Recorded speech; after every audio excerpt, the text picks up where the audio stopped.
Hey, today we're going to find out what it's like to shoot archery at a pretty high level and what it takes to get there. Hi, my name is Roy Canterbury. I'm going to be your host today on Archery Talk 101. I have Lindsey on the line with us today. Can't talk too well, but we're going to talk to her about how she got started and what she's doing in archery and where we're going to go from here. So, welcome to the show, Lindsey. Thank you for having me. Yeah, it's always fun having archers on the podcast and talking. So let us know something about you and so audience gets to know you and Yeah, I'm from Concord, New Hampshire. I'm 23. I've been shooting recurve for about nine years. I've taken the past couple months off after I graduated from college, but I still love archery and I love watching it, and I'm thinking about getting back into it. But now what did you take in college? what's that? What was your major in college? Elementary education and special education. Oh, well, you could take up archery in schools. I've thought about it, but archery's not super popular where I'm from. I haven't really heard of like the NASP programs anywhere in my town, but I'd definitely be interested in potentially starting one or maybe looking more into it in my area. Yeah, you might check with them and get that started. That's a lot of fun too. So, how did you get started in archery? I started when I was 13. I used to be like an avid skier, snowboarder, and I ended up getting a pretty nasty concussion. So after that, I didn't want to ski anymore, but I still wanted to do something. And like my grandpa used to hunt, my dad used to hunt. They used to take classes locally. So I was like, you know what? I'm gonna try archery. So I started at like a little rec center in town and I fell in love with it. Yeah, that's the sport that no matter what you can shoot. No matter what Yeah. your skill level or anything else, you can shoot and no matter what your handicap, that you can shoot. Hmm. So that's always nice that when you can pick up sport and enjoy it. And Yeah. so what have you done in archery so far? I shot when I first started out, I shot recreationally and then I was introduced to JOAD. And so I did that all the way up through high school. And then I went out to college in Yankton, South Dakota, and shot with the Mount Marty archery team.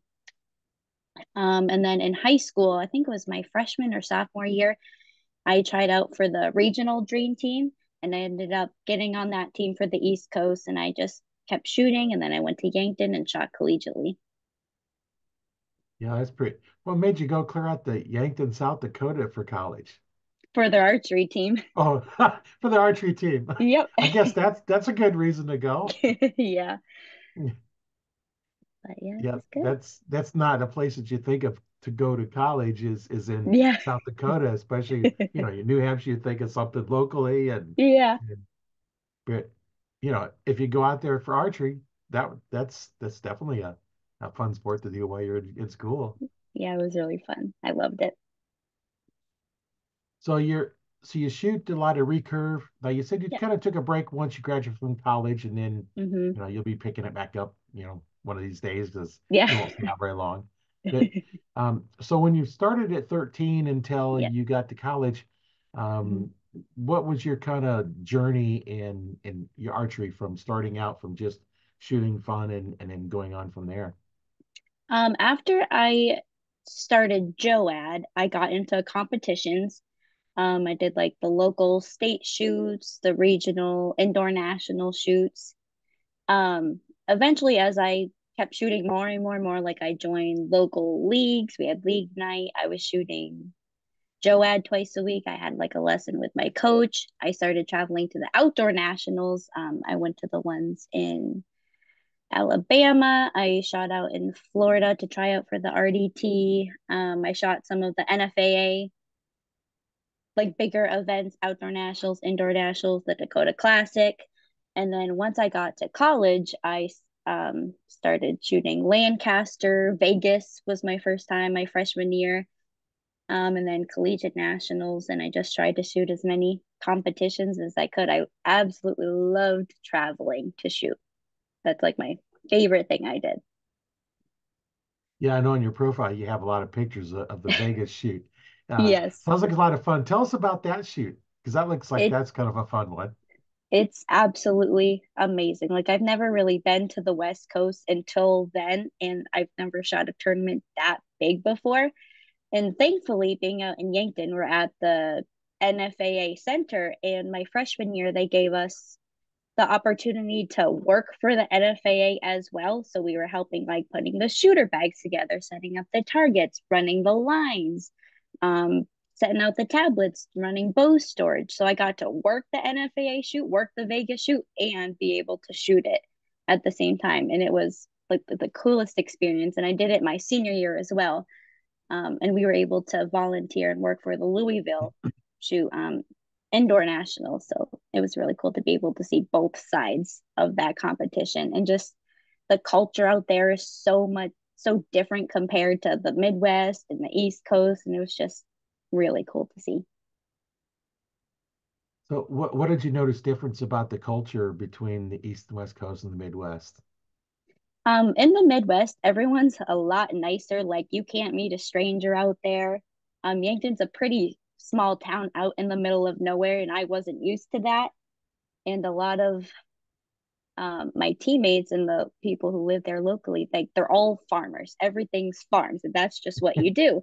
And we don't really have that. I'm kind of in the city, so we don't, like, farming's not a huge thing out here. And it was just amazing to me. Like all my teammates would go, they participated in FFA, and they're like raising cattle and pigs and rabbits, and they go and show them, and they have all their farms in their yard. And it was just really different compared to what I was used to. But that was very interesting to see. Yeah, we have a lot of farms here in the Midwest. I'm in Mm-hmm. Nebraska, so we have Oh lots of yeah, cornfield yeah, and out in the sand hills close to Colorado, and yeah, it's kind of really bare. And then you move it going to Colorado, and it's still just kind of pretty bare. And then yeah, get closer to the mountains now, then it kind of changes. But yeah. everybody don't realize Colorado has a lot of flat, desolate ground that's Mm-hmm. kind of middle of nowhere. Yeah, the Everybody thinks weather that. was a big one for me too. I've never experienced a blizzard or a tornado before, because we don't really get those. We get nor'easters, which is like kind of like an ice storm, but it's nothing compared to blizzards out there. And I'm like, this is crazy. Yeah, you're gonna get some snows up in up in Yankton. Yeah. Yeah, I remember last year I flew home for Christmas break, and I left my car at my roommate's house, and they had a blizzard over our Christmas break, and my roommate sends me a picture, and all I can see is this much of the car because it's buried in snow, and I was like, that doesn't even seem real.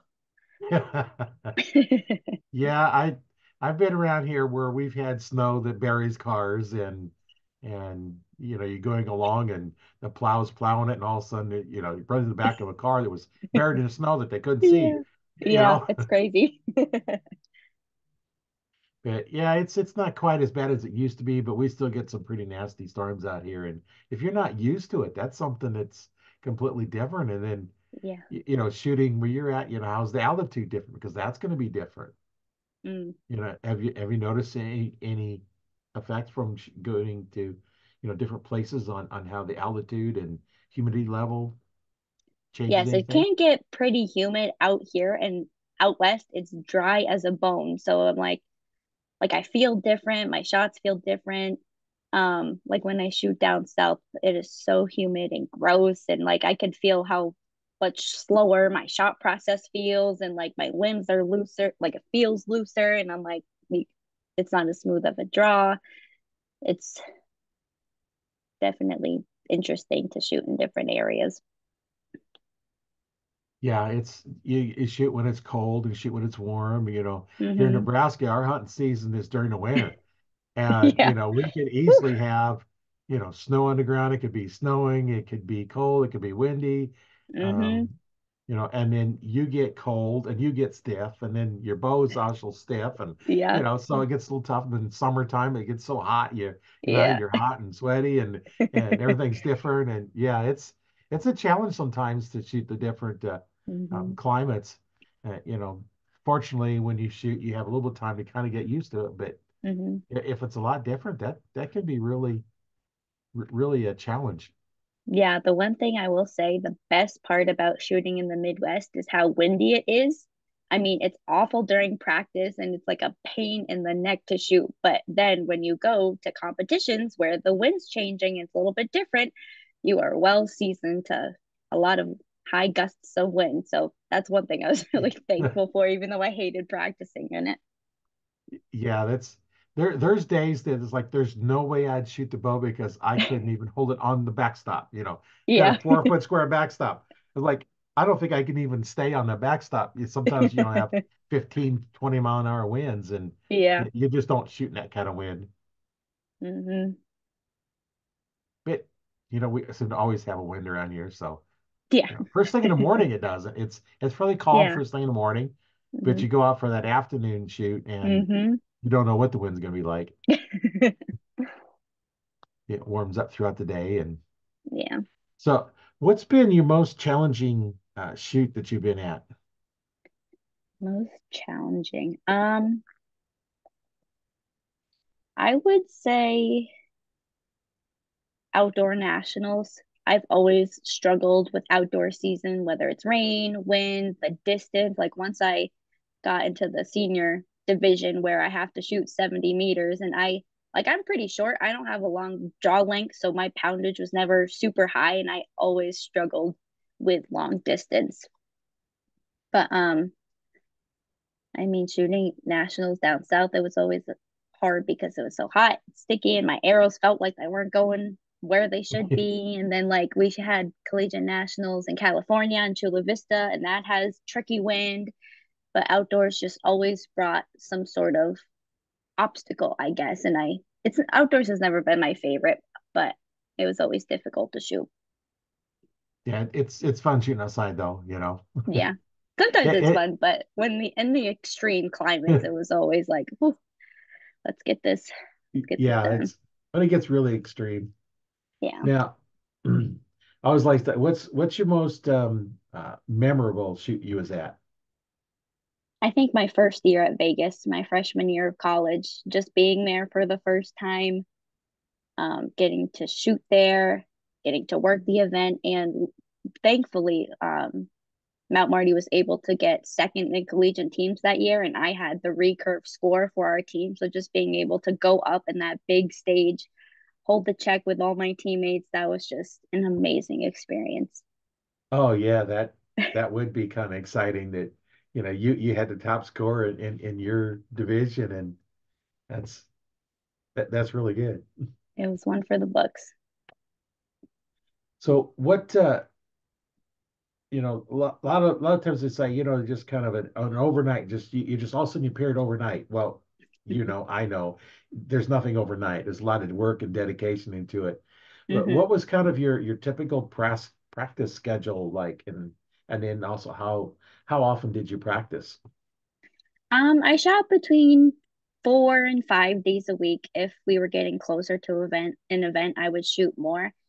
I would try to get 100 arrows a day, but that didn't always happen. Sometimes I would start off like half my practice blank bail, half my practice on target. Um, at school, we would have like little competitions with each other, or there'd be like a certain skill we're focusing on for the week, or a certain mental strategy we're focusing on. So kind of depended, but I'd usually shoot between 4 and 5 days a week. Yeah, that's what you got to do to get to the next level. Yeah. So what's some of the other things that come to mind about the advantages of shooting a bow?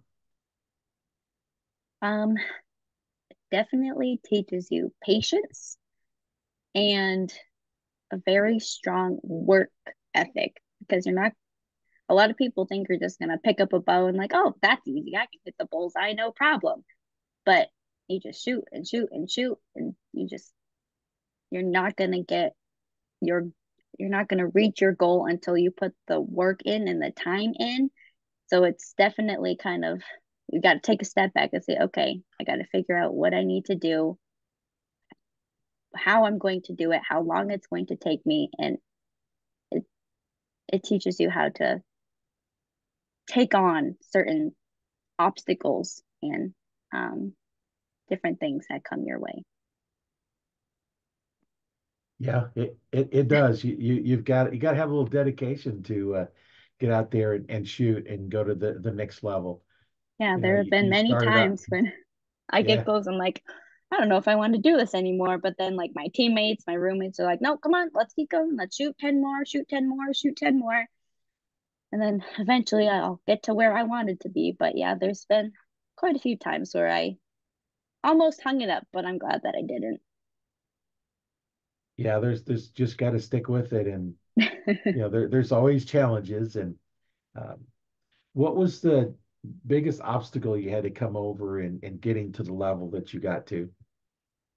mm, I kind of have two. My first one, I think it was my junior year of high school. I got another concussion, crazy enough, where it like it affected the way like my eyes were working with my brain. And at the beginning, I didn't realize I had a concussion until it started affecting my shooting.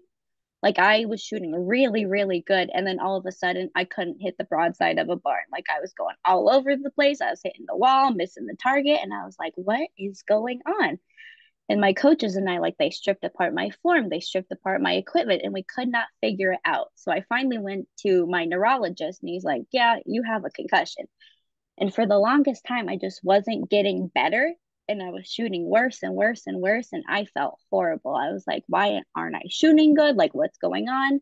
So then I went to a doctor who specializes in vision therapy, and he specializes in competitive athletes, and he's never worked with an archer before. But I am so thankful I went to him, and like we worked on all these different like exercises and training regimens for things like eye hand coordination and how my brain perceives certain things that I see. And we were able to incorporate my bow into it. And after that, I was finally able, he calls it like retraining your brain and how like your eyes work together with your brain. It's the craziest thing. But after that, I was finally able to get back on track.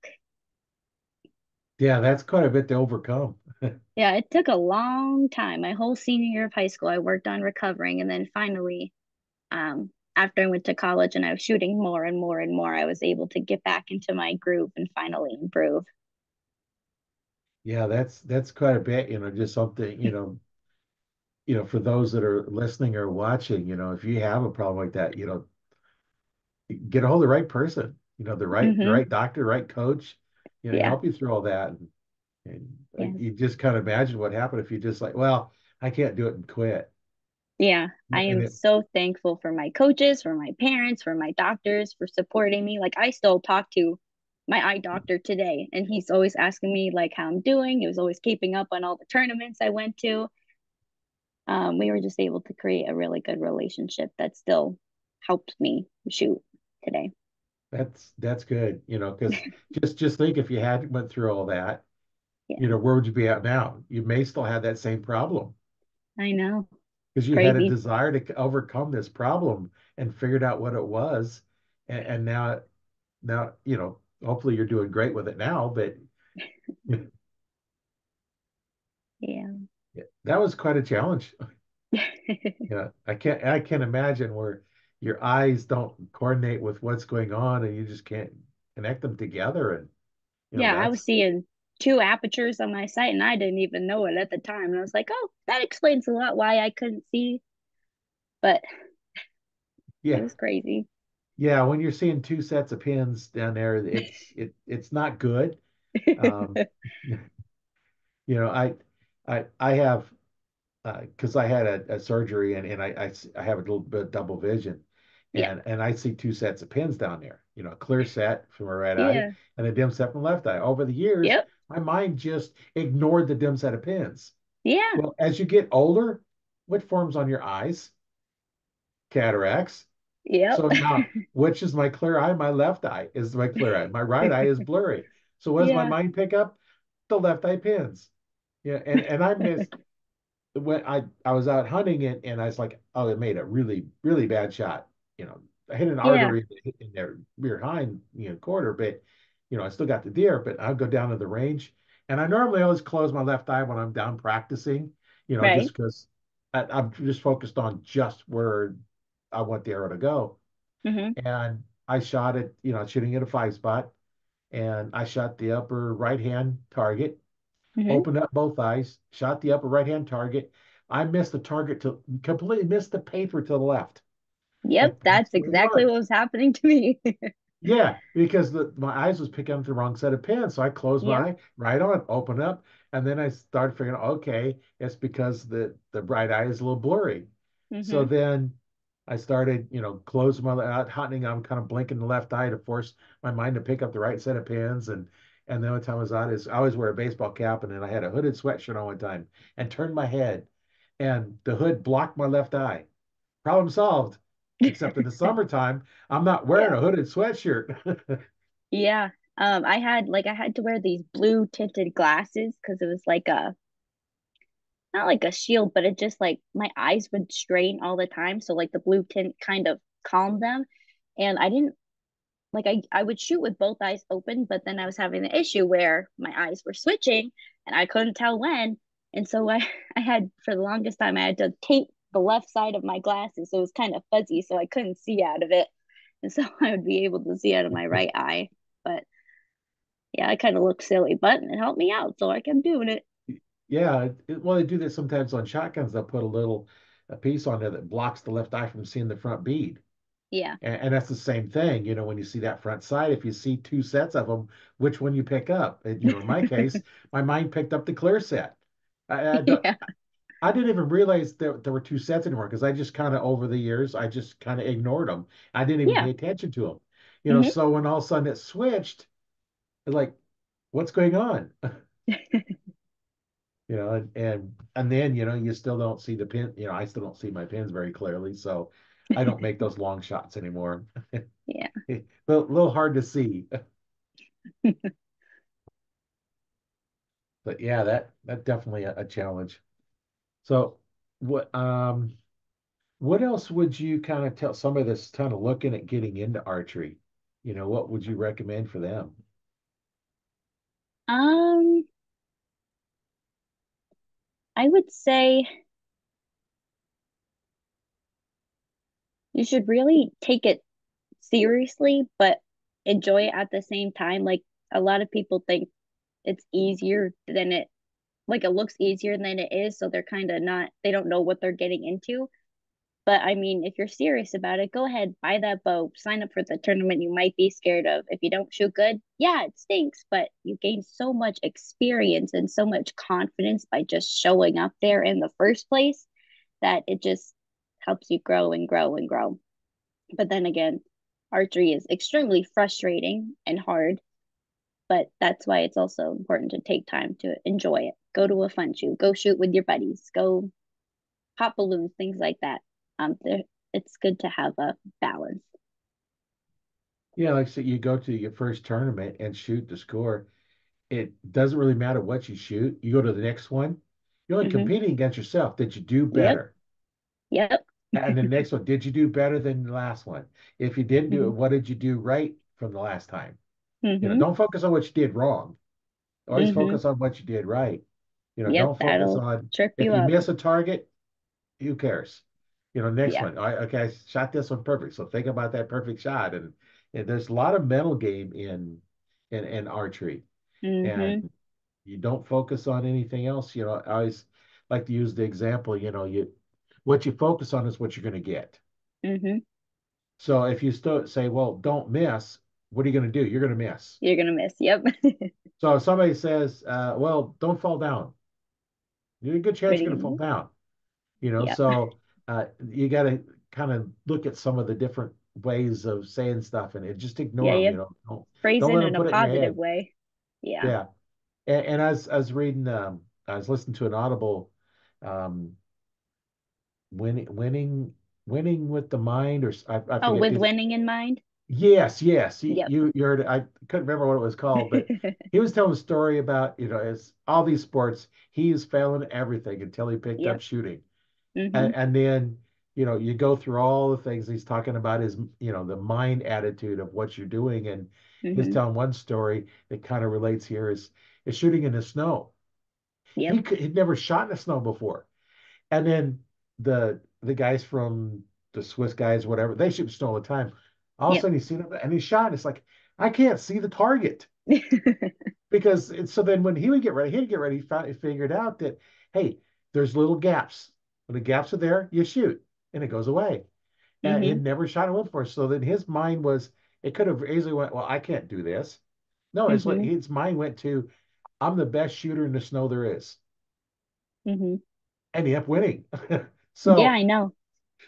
so it's just all mind, just getting that attitude. It's like, okay, Yeah. I know how to do this. I'm the best at this, and convince yourself, and it works. Sometimes it's hard to get into that mindset, though. I know, like me, for one, I can get stuck in my head and I can get in a rut. And so it's very, very challenging to like talk positive to yourself and like say, "Oh, I can do this. I can do this." And then you there like at least for me there have been times where I didn't shoot as I wanted to, even though I kept telling myself, "Oh, I can do this. I can do this. I can do this." And it can be very challenging to stay positive even when you're not achieving what you want when you want, but that's even the more reason to just stick it out and keep on going. And I've definitely learned that now after that I've taken a break for a couple months. Like when I graduated from college, I was a bit frustrated. Like we had a really challenging coach a couple years at school who like my confidence dropped. I wanted to quit before I started my senior year, but I stuck with it. And when I graduated, like I was applying for a job, like my first big girl job, and I knew that when I did finish school, I wanted to take a break because I wasn't where I wanted to be at the time. I wanted to focus on other things, but now I'm like, okay, I really miss everything about archery. I miss shooting, I miss competing, I miss my teammates. And now I'm starting to realize that like a break was nice, but now I should really get back into it. Yeah, that's something I just come back from Tennessee, and I Hmm. listen to Audible books on the way back, and I listen to that one, and then I listen to uh, Big Magic, and in there she was talking about a lot of things that go on with that, and Hmm. she was telling one story where she woke up one morning and just had this great story in her mind, Hmm. and then she went and did other things, and then come back, and then the story was gone. And Yeah. then she met this other lady one time, and they met, and she kind of hold her house and kissed her. Next thing you know, few years later, months later, whatever it was, she comes like, I got a book I'm working on, and they met, and so she told what her story was, and said that's exactly my same story. The story was there, wanted to be written, but she Yeah. didn't do it, so the other lady did it, and she's Yeah. real happy because it was the same thing, and it's the same thing we can do, with here. It's just all that mindset, and don't get upset if something goes wrong, learn Yeah. from it. Hmm. So what was some of the things that you did when you to get over some of those challenging parts that you had? I relied very heavily on my teammates and my family. Like there were so many phone calls where I was just beaten, I was broken down, I was upset, and they did nothing but cheer me up and like boost my confidence. Like my roommates, they were also on the archery team and I am so incredibly grateful for them. They never once told me to stop. They said, keep going. You can do it. I've seen you do it. You've done it before. You're going to do it again. We are here for you. Keep on going. And if I didn't have them, then I would have quit a long time ago. Yeah, and then you'd regretted it. Hmm. But my teammates were like family. I miss them every single day. I know one of the books I was listening to on the way back, they talked about this one guy was being writers and trying Hmm. to write, where she was talking about being writers, and she was telling this story that this guy, same age as the writer, they're in there signing books, and he says, I just can't get it. I'm just Hmm. struggling. I'm the same as you. I write all the time, and as everybody says, well, just just stick with it. Mm-hmm. And this author said, quit, go do something else. Mm-hmm. And a year or two, if you still miss it, come back. And it's Mm-hmm. amazing that sometimes taking that little break, you know, allows you to reset everything and you come Mm-hmm. back. If you got a bad habit, you take a break, you come back, and you know what? You're trying to relearn everything. So you relearn what you're supposed to do and not the bad habits you developed. Yeah. Yeah, So that's the sometimes point. taking a break is good, but Mm-hmm. you got to realize that if you'd have took a break while you were still in college, break might have been permanent break, or a really long Yep. break, and Yeah, so I took out my bow a couple hours ago and I was looking at it. I was like, oh, I was getting a little teary eyed. I was like, I really miss this. I think I'm gonna start back up. yeah, that's well, you finished one task and now starting a new career, teaching, Yeah. and now then there and then now that you get back into that role, pick up your bow back again and start shooting and maybe you get a program started at your school. Yeah, I mean, it's definitely something I could potentially look into, but I mean, I would love to start. Like, I used to teach archery at a summer camp and I loved it. But when I was teaching it, I couldn't shoot myself and compete as much. And that's the only thing I'm worried about. Like, traveling was my fun. Like, that is what I loved most about archery. And because I'm a teacher, I can't really, like, I have time off, but it's like I'm told when I can have time off, like February break, winter vacation. So I can't pick and choose. So I can't travel to all the big tournaments like I would Right. want to, which does make me a bit sad. But I'm thinking about getting back into the local shoots at least and having the little taste Well, of it. and then if you get the school going with the archers there, you got to travel to the meets with them because you're their That is coach. true. So there you go. That's You get to true. travel. And then they're competing at that level and you go compete at a different level. Yeah, I'll have to look farther into that, see what I can Yeah. do. Yeah. And I'm sure there's going to be a lot of kids. You get it started. I know there's some others I've talked to that there really was no archery in their area. Hmm. And they started with just a little bit of group. And now it's just huge. Just keep Yeah. growing and growing and growing. And, if you have some archery there, maybe the school will let you set up some place to set up, a target or two, Yeah. you know, I'll have to get look one of into the that. big blocks or four of the little blocks and put them Yeah. together and it just, you might start off with two or three kids and next thing you know, and two, three more kids. And next thing you know, you have to get an assistant because you got so many kids. It's definitely something to look into.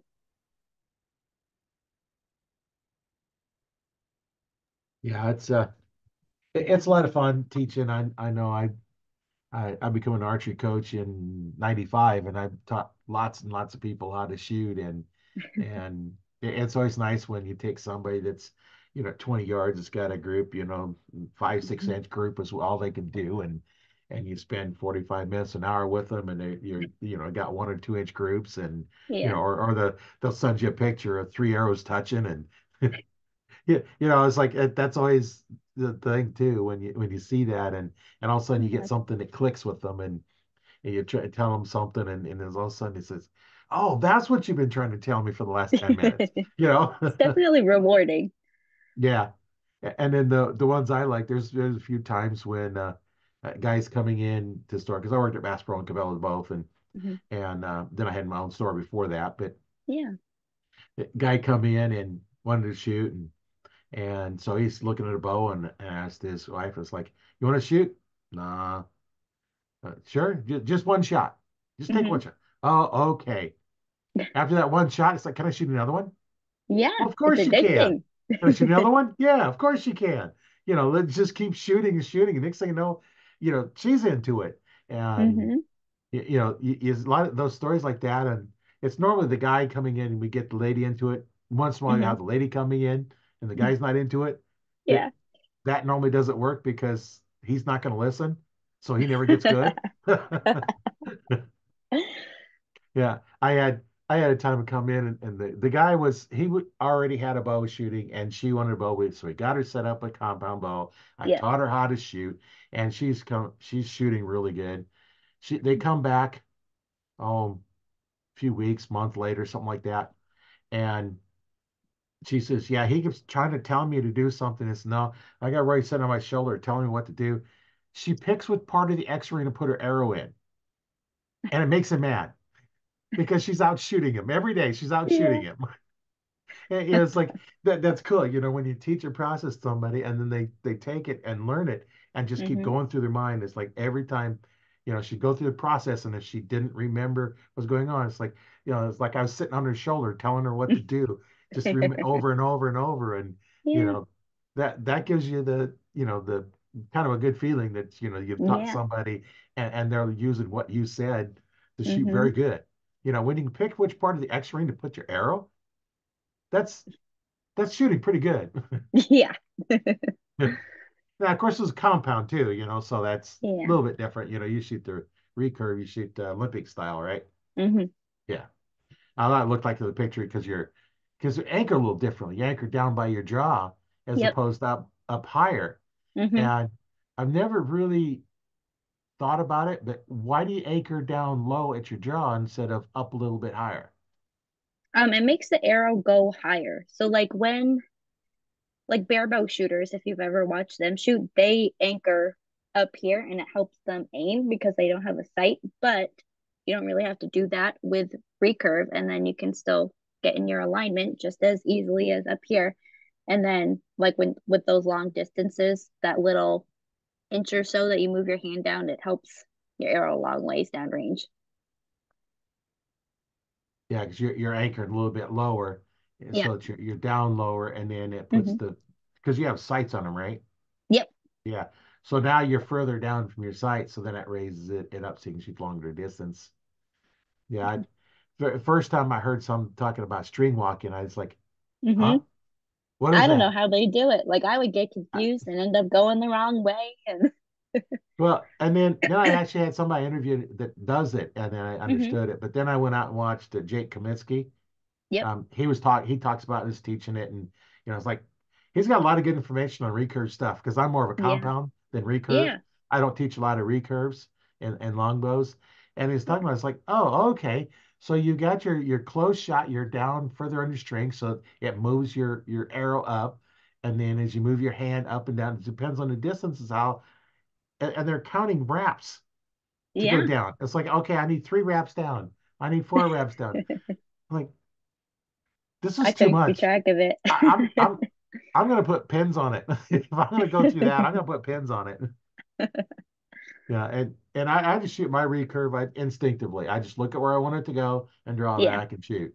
I Yeah. don't reference off the arrow. I don't reference off the anything else. I just have my anchor point and go. And I Yeah. figured, my mentality because I started in the '60s.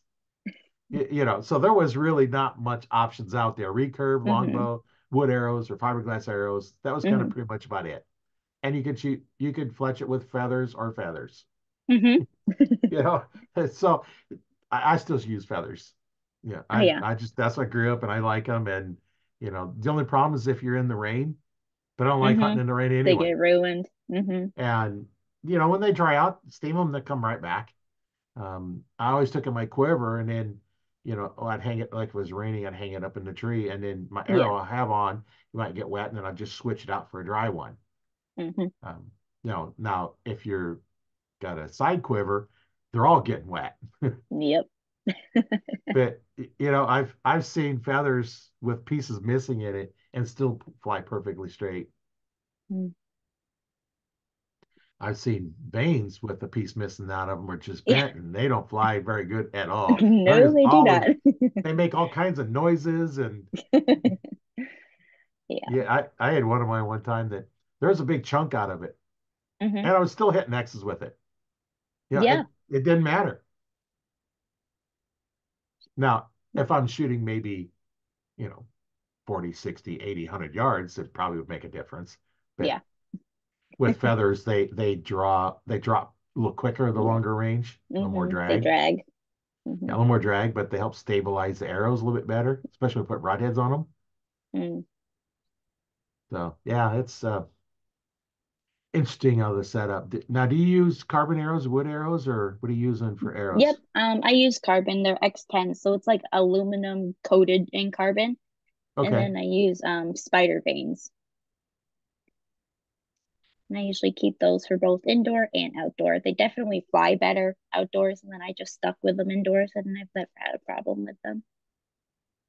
Yeah, I know some will have different arrows indoor, different arrows outdoor, different Mm-hmm. setups, and it's like did something that works outdoors because work indoors just fine, and just keep that way you Yeah. don't have to worry about okay which arrows you grab the wrong arrows, and then say you're going and you grab your arrows and you're thinking you're grabbing the outdoor arrows and you got Yeah. indoor arrows, and now they don't fly very good outdoors, and It's yeah, expensive too. And I was like, they work just fine. I'm gonna stick with my same dozen and call it good. And it served me well. yeah, yeah. That's I don't like doing a lot of changing. I've got a couple bows, so Mm-hmm. I have one for hunting and one for target, and I have Yep. another one I haven't even bothered setting up yet. I got a good deal on it when I worked at Cabela's, and Yeah. I need to make a new string for it, and then I had some other stuff I had to repair, and one of Mm-hmm. those returns that, our store we got pallets full of returns in, and we'd go Mm-hmm. through them all, and like you might get four bows of the same brand, everything the same. One might Mm-hmm. have a string bad, one might have something else bad, and we'd take all the good parts, put them over Yeah. here, make a bow, and stick it on a used bow rack, and then sell them. Yeah. Some needed strings, some needed all kinds of other stuff, and there's that was just how we did them. And I got a bow. It was a bear. It was a $900 just plain bear in the snow camo. I forget Mm-hmm. which I forget which model it was. Mm-hmm. I made a new string for it, and the string stop was stripped out. I forget what I was wrong with it, but I fixed that, and it's all ready to go. I haven't put any sights on it or rest on it or nothing. Yeah. It's just there, but Yeah. I have that as the backup. But I have one for hunting, one for target, Yeah. and a setup. I have that broadheads don't fly like my field tips, but I don't care. The bow's set up to shoot the broadheads, and I just know if I shoot with it field tips, they don't hit where I'm aiming. Yeah. Yeah, that's there's a lot of stuff we can do in there. Yeah. Now, It's when crazy you're how the oh what? oh yeah, go ahead. I was just gonna say it's crazy how the littlest changes can have the biggest effects on your equipment. Oh yeah, yeah, just a little bit. So when you're practicing, what was a normal session look like? You know, like how many arrows, distances, different things that Mm-hmm. you would do. Indoors, like we're shooting 20 yards, 18 meters. I would go get my equipment. We would do like a 5 minute little stretch warm up.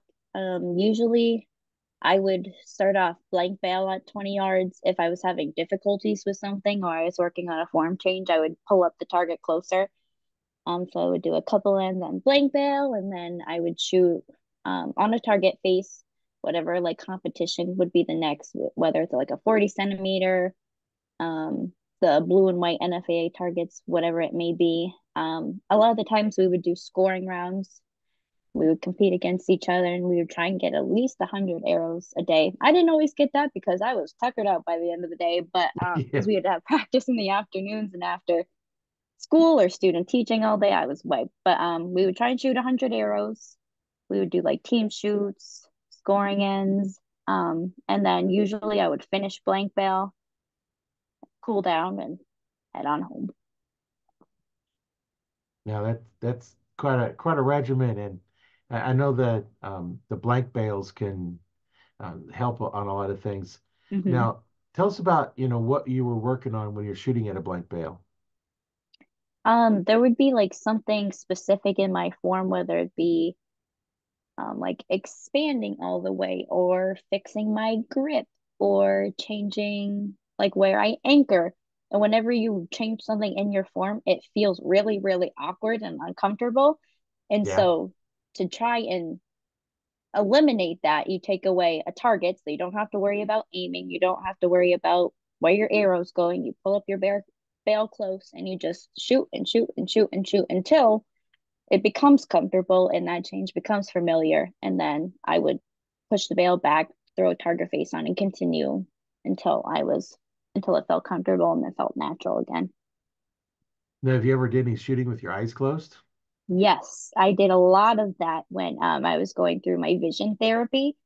And I love shooting with my eyes closed. It's almost like a not quite a floating sensation, but you can just feel everything so much more, if that makes sense. Like you're not Yep. hyper focused on your form, but you're more focused on it, I guess. And I loved it. And if like whenever I was having a little bit of target panic or I was having issues with my clicker and expanding, shooting with my eyes closed helped a lot with that.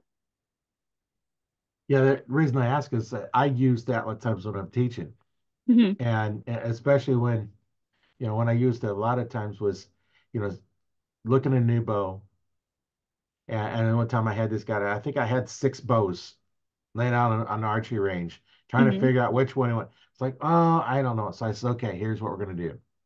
I'm gonna put a bow in your hand, and you're going to shoot it because they're all the same draw lengths, they're all the same weight. So that Yeah. fair comparison. Because if you have one shooting at 70, one 60, they're not going to feel the same. Right. So they're all the same weight, everything's all the same, and that way you can't look at well, okay, which I like this brand better than this brand. Hmm. Um, so I had to draw back, and you have to make sure that they're close to the backstop, they're not going to miss, and nobody else can get in front of them. But they draw back and shoot, eyes Hmm. closed. And then I'd take that bow and I'd give him another one. We get all set up because I'd have to load the arrow because can't do your eyes closed very well. And then Right. shoot that one. And then Yeah. I'd say, which one you like better and why?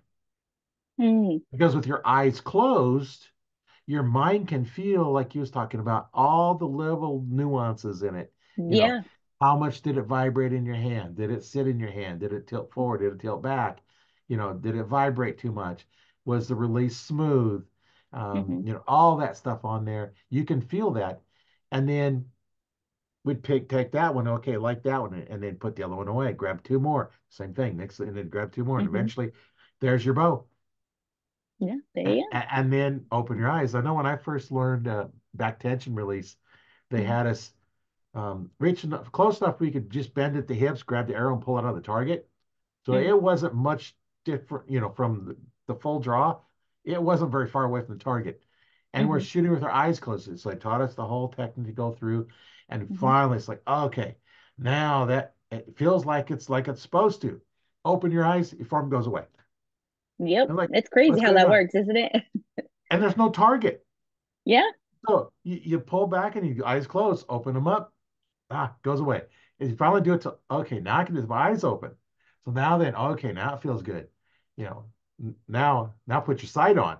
It's like, because now you're seeing pins and Yeah. then put a target on there and finally go through there. But, that's something that I learned and I used that same technique later on when I would be coaching and Hmm. teaching archers. And, that's something that you can do, with your eyes, touch your nose. You can touch your nose, your eyes open, close your eyes. You still know where your nose is. Hmm. You can still touch it, even though your eyes are closed. And it's amazing how that works. And I thought it's kind of interesting how you explain how you use it. And it's if you're all by yourself, Hmm. make sure nobody can walk in front of you because you can't see them. Hmm. I don't recommend doing it unless you have somebody there as a spotter for you. Yeah. But Hmm. um, you know, it's because it's not safe. You don't want to try and do it at 20 yards, Yeah. Mm-mm. just Nope. because it, 5 yards, not even. it, yeah, no, you're more about 5 feet or less. Yeah. Yeah. Now, if your bow is really out of tune, you might be bending some arrows. Yeah. So that's where you want to make sure your bow is tuned fairly well, so it leaves Hmm. fairly straight. And I don't know. Do you ever use paper to help you tune your bow or? No, not usually. We just do a lot of walkbacks are the most valuable for tuning to get that line. Yeah, I had a paper tuner, I think, at the store, but when I had the store, but I never used it. Yeah. It it, it doesn't do as good as what people think it does. Mm. When I first got in, I was like, I'm shooting through there, trying to adjust the rest, trying to adjust everything, and I'm getting a tear here, tear there, Hmm. and most was probably just the fact I had a death grip on the bow because it's before I Yeah. learned anything. You Yep. know, that'll make a big difference. Yeah. You know, I used you to have you like a wicked death grip, and for the longest time my coach made me shoot like this, so I couldn't even put any fingers on a bow, and eventually I learned to loosen it up a relax. bit. But Yeah, yeah, it can throw your arrows off, especially long distance. Yeah, and it's just all just matter in that grip and everything just works together so much. And I know with my 20 years of martial arts, you learn some of those techniques. Hmm. Yeah, been talking. I need a little drink of water here. Yeah. Yeah, there's so much that we can learn from archery that it goes into other aspects, just body mechanics, Mm, keeping that coordination and just being able to tune stuff out. yeah.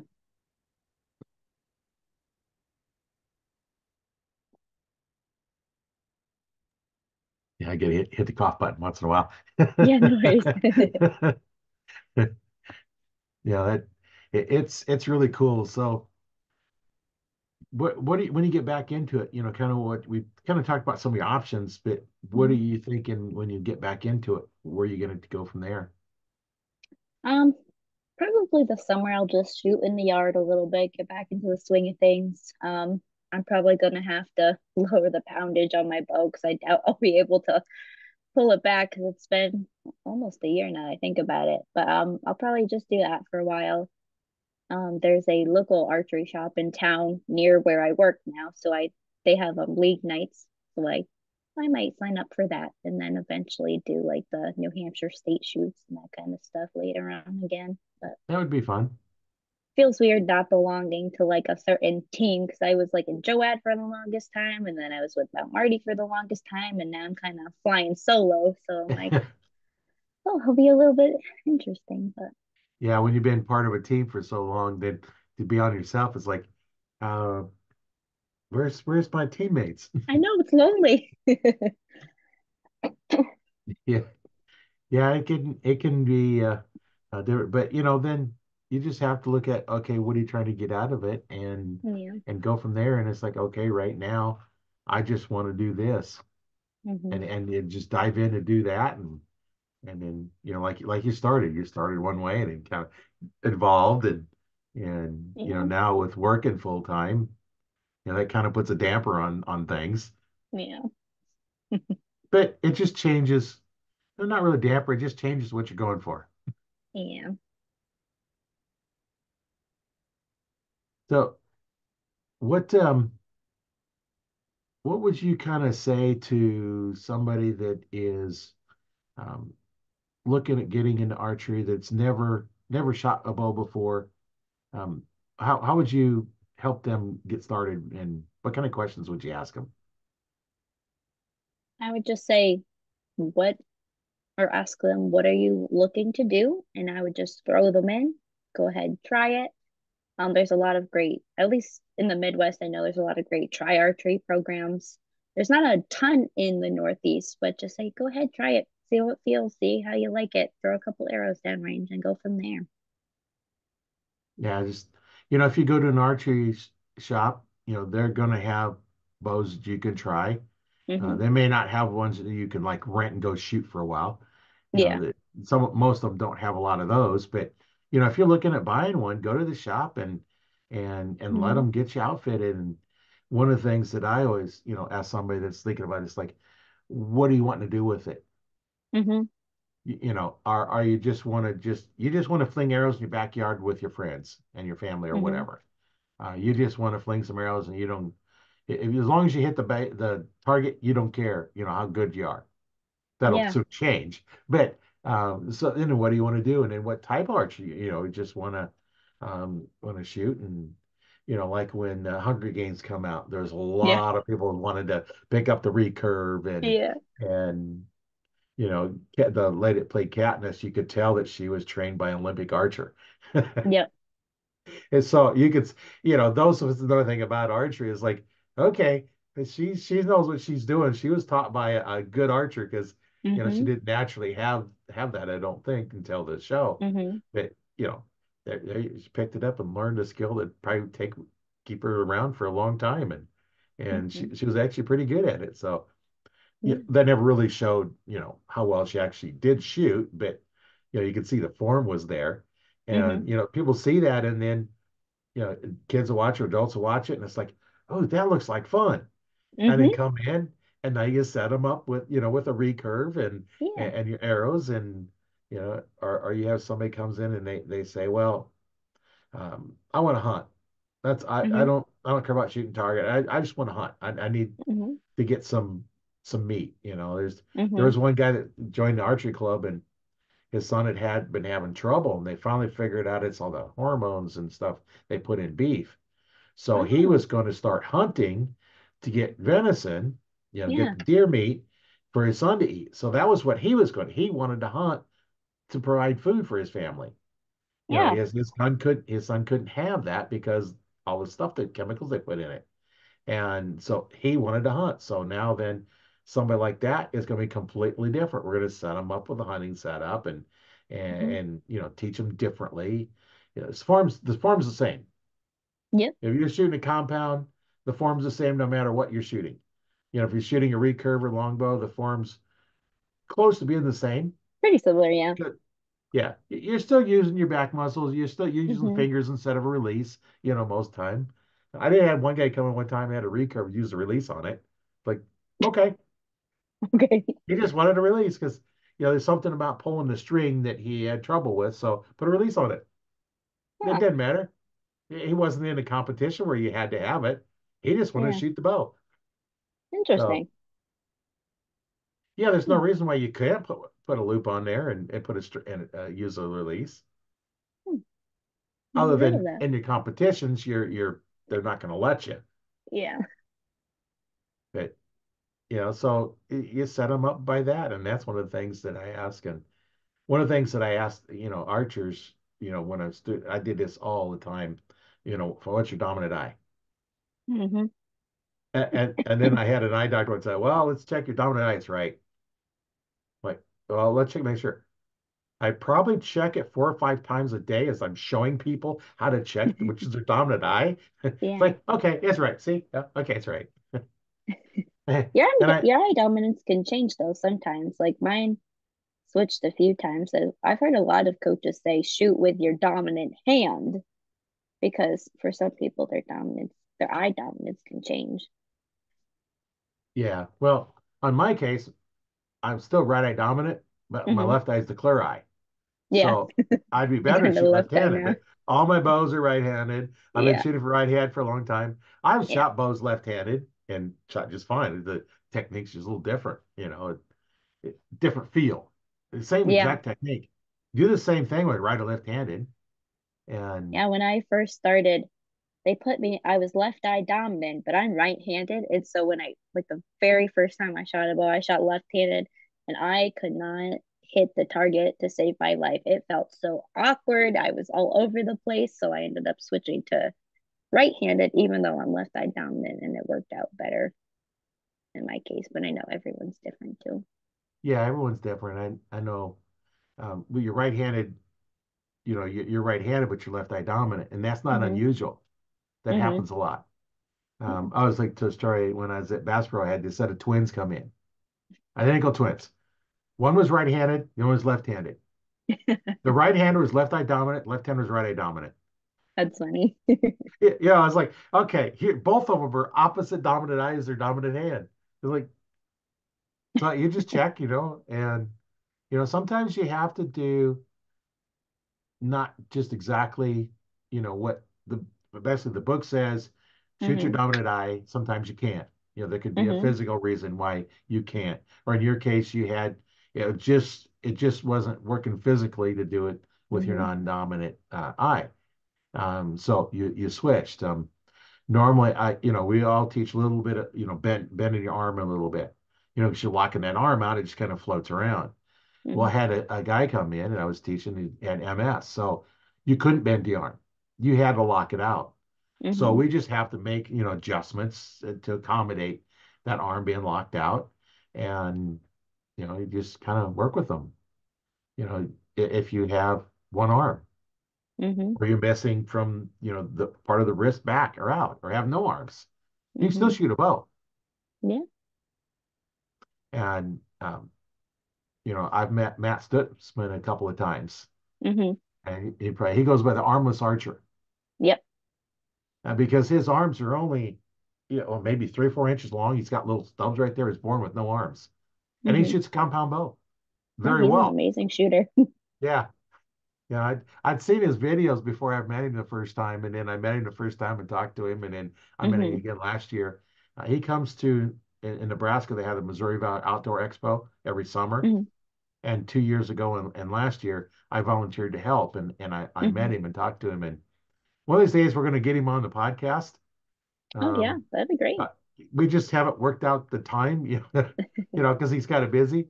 But Yeah. yeah, we'll get him on one of these days and talk to him. And last year when we was up there, this lady come through, um, right-handed, but she was missing, basically just past the wrist, so it just Hmm. had a little nub there. And so Christy, the lady that runs the outdoor program for, in archery for Nebraska Game and Parks, Hmm. she went over to the 3D area because I was doing what they call aerial archery, just take discs and throw them, you shoot at them with little Oh, uh, yep. balls on the end of them. And she Hmm. took them over there and they put her arm guard on and then strapped another one around the bow, and they had her shooting a bow within just a few minutes. With no hand to hold the bow. It's crazy. Yeah, and then It's they great got though. got her hooked up with Matt, and then they're going to go through and get her something set up because he's got Oh, access great. to a lot of people that can help with that kind of stuff, Yeah. more than what we can. But we just made it work, and there we go. Now we have another archer. Yeah, it's great. So yeah, there's no, if you want to shoot a bow, there's no reason you can't. Hmm. If you're willing to do it, there's a way we can get it set up to make you do it. Hmm. I always thought it'd be kind of fun to have um, somebody that couldn't see shoot a bow. Yes, there's a young man who shot Vegas I've seen a couple times, and he shoots, and it's absolutely amazing to watch him. It's crazy. I'm not sure what Yeah, his name was. I can't remember his name, but I know, like, I've seen him on Instagram and Facebook and on the Vegas shoot page, but like I was able to watch him shoot, and it's just he shoots like we do. He's just doing his thing, and it's amazing to watch. now can he see it all, or I don't believe so, no. so they Um, put a little tone on the target so he knows where it's at, or there was like this tripod looking thing where he would rest his hand so it would be in the same spot every time. And then right? like I believe someone would tell him where his arrows are or whatnot, and he would just make the adjustments on his sight just like we would. And like it was like a almost like an anchor point for his hand, so he was able to hold Yeah, in the same spot, and it was amazing to watch. yeah, that'd be interesting, how to do that. You can't Yeah. see, but you can still shoot, and there's no reason why, if you want to pick up archery, get a hold of us. Be Hmm. glad to help you out. And if you have a Yeah. physical problem, it's like, well, we can connect you with somebody that can help you solve your problem. If, Hmm. if it's something that we can do, if there's something we need somebody that's specialized equipment, hey, we got people in the community that can help you out. So Yeah. definitely get a hold of us. And